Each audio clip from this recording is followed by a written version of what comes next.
next up is Charge Enterprises. Ticker is on the OTC CRGE, and there is Andrew Fox. He is founder and CEO at Charge. How you doing, sir? I'm doing great. How are you? I am doing very well. You got a nice scenery behind you. Where are you based out of? I'm in New York City today. Cool. Well, I see your slides. They're looking good. We're a public company that shares our success with all our stakeholders. Love it.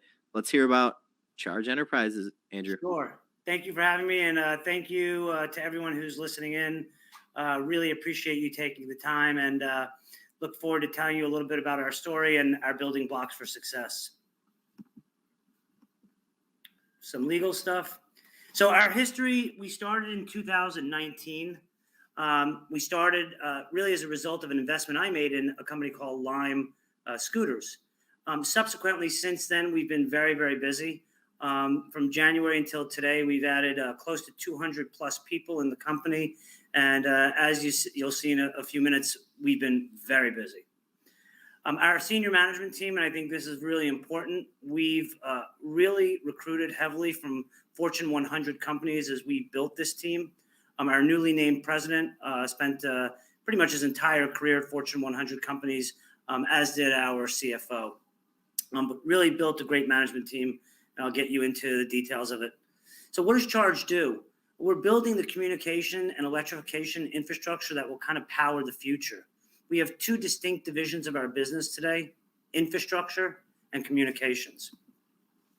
We're very old-fashioned. We love revenue. So the vast majority of my peers in the EV space have little or no revenue. And the vast majority of them are basing their values and projections on 5 years out.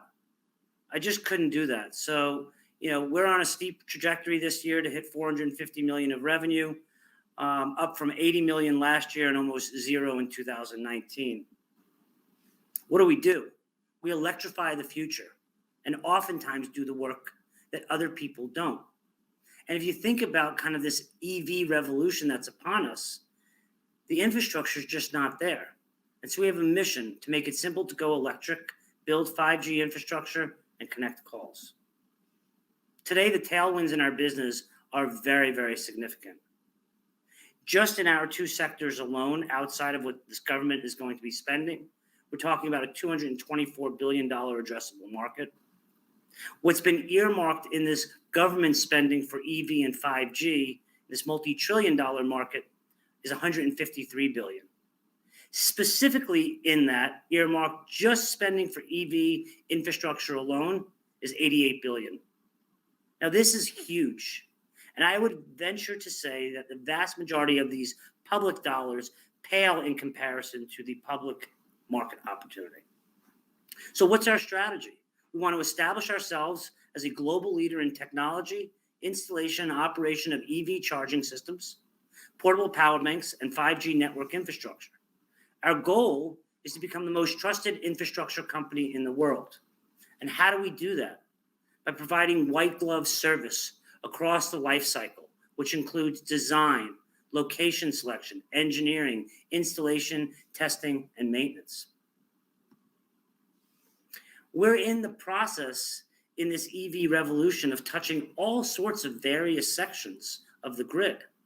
And so part of our goal is not just connecting EV charging systems, but to understand where the power is being generated, how it's being transmitted, who are the customers for it, industrial, commercial, even residential, and then all the way down to the distribution substations and to connect all the way to the EV charging systems. So we've got our hands in a lot of that stuff. And why are we so excited about the space? The number of EVs today on the road are about 1.7 million. It's going to be up to about 18.5, 18.9 million by 2030. But the vast majority of big U.S. auto sales in this space are really going to start in 2030, 2035, as most of the major U.S. automakers are going to switch their combustible engines to entire EV fleets. And so the annual sales of EV vehicles are going to continue to exceed 3.5 million is what's projected minimal by 2030. But if you think about the correlation, this is like being in the cell phone industry 35 plus years ago. right? At the start of 2021, the US only had 100,000 charging stations for electric vehicles, and the vast majority of those were in California. So our expectation is this is going to grow and grow significantly. Additionally, Verizon, AT&T, and a lot of the other big cell phone carriers have a capital rollout plan just in 2021-22 of spending almost $50 billion. So these are really large addressable markets for us. In the infrastructure space, we talk about simplifying going electric. Who do we deal with? Who are our customers? Today, our primary customers are US auto dealers because they're the first to be mandated by the OEMs that they have to upgrade their facilities to sell electric vehicles. The second part of it are commercial and fleet operators. Then you go down to the commercial and the Hampton Inns and the motels and the hotels and all that. But the way that we see it, and I think the key to our success, is by being laser focused on the US auto dealers to start with. And the way that we see it is we're helping accelerate the transition away from fossil fuels towards an electric future. But by starting our focus on automotive dealerships, we really can grow into this as opposed to what we see a lot of other players going after every single part of the market segment. So what do we do in those big auto dealers and those clients?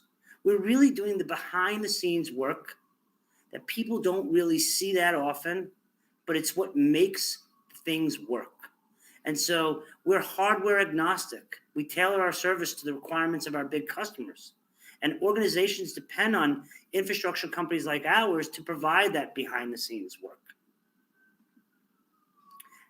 And not to forget the past, right? The past, 4G, 3G, 2G, 1G, right? Now we're in 5G.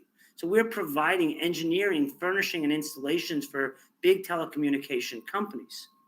And the reason why we see this correlation so similar in the EV to the cell phone industry is because 35, 38 years ago, cell phones were like 1 or 2% penetration.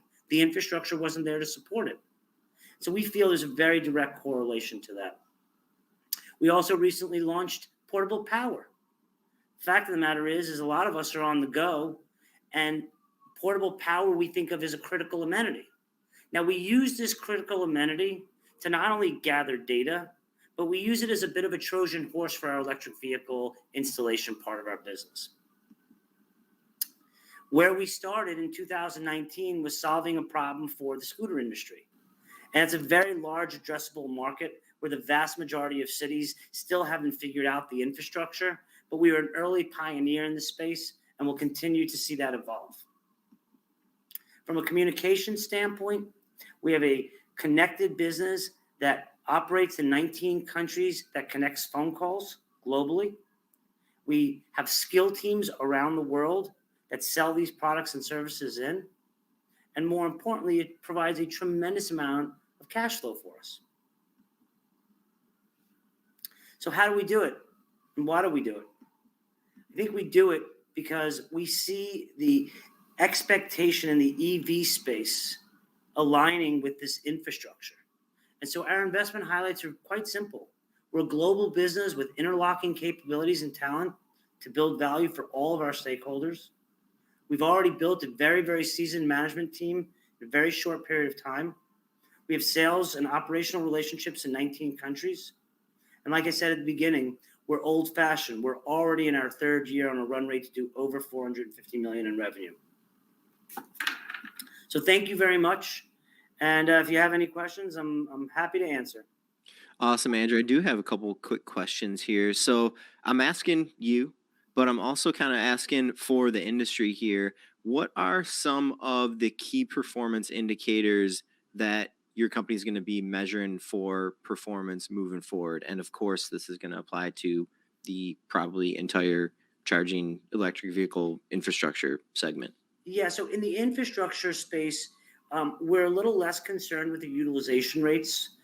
So the utilization rates are key metrics in terms of, it's like if you had a gas station only it was used 1% of the time, there aren't going to be a lot of people investing in gas stations. Right. It turns out that the utilization rate today on the vast majority of charging systems hovers about the percentage of the U.S. autos sold. So the challenge is it's kind of chicken and the egg. You have to build the infrastructure, but the infrastructure today is going to have low utilization. Much, and I use this analogy all the time, much like the cell phone industry early on. And so, key metrics that we're looking at are US auto sales, the utilization rates on these systems, and the incentives that the government is giving right now to either purchase an electric vehicle or to purchase the infrastructure around it. Gotcha. Okay, interesting. And so moving forward, I mean, how much growth is your team planning organically? Are you thinking about any M&A moving forward? So we built the business, through both organic growth and acquisition. We'll continue, I believe, to have that strategy. We believe that there's a little bit of a lull right now because of the global supply chain disruption. Right. We feel like it's probably a 2-year window right now for us to continue to build our capacity. And then we think it's a 35-year bell curve, similar to the way that cell phone utilization rates kept going up, up, up. And we think that, we've got, a 35 plus year growth business here. It's not just a short term issue. This is a really slow and steady build for us in the sense of the infrastructure. We just had somebody on in the jobs market, and I want to ask you about the jobs market because I feel like electric vehicle and the infrastructure is extremely trendy right now. How are you guys doing on hiring? Are you guys having any issues hiring with the job shortage? Well, certainly, guy spoke so fast. I could only. You didn't need any context from that. Don't worry. But no, I think, listen, every company right now is facing challenges in terms of recruiting. In the blue Right. collar space that we're in, because we're incentivizing our workers with stock options, we're not running into per se the same headwinds that some industries are, Awesome. but we're aggressively, recruiting. We started the year with, just under 15 people, and we'll finish the year with over 200. So, Wow. we're pretty busy. Well, congrats on the strong year growth. One more quick question here. I know you're on the OTC. Any plans to uplist to Yep, like a Nasdaq or NYSE? yep. It's all in the process. I would encourage people to go back and look at our press releases. But yeah, we're in process. Love it. Love it. All right. Awesome. Thanks so much for joining us, Andrew. Andrew Fox, he's president and CEO at Charge Enterprises. Hope you have a great rest of your day. Thank you. You too. Happy holidays.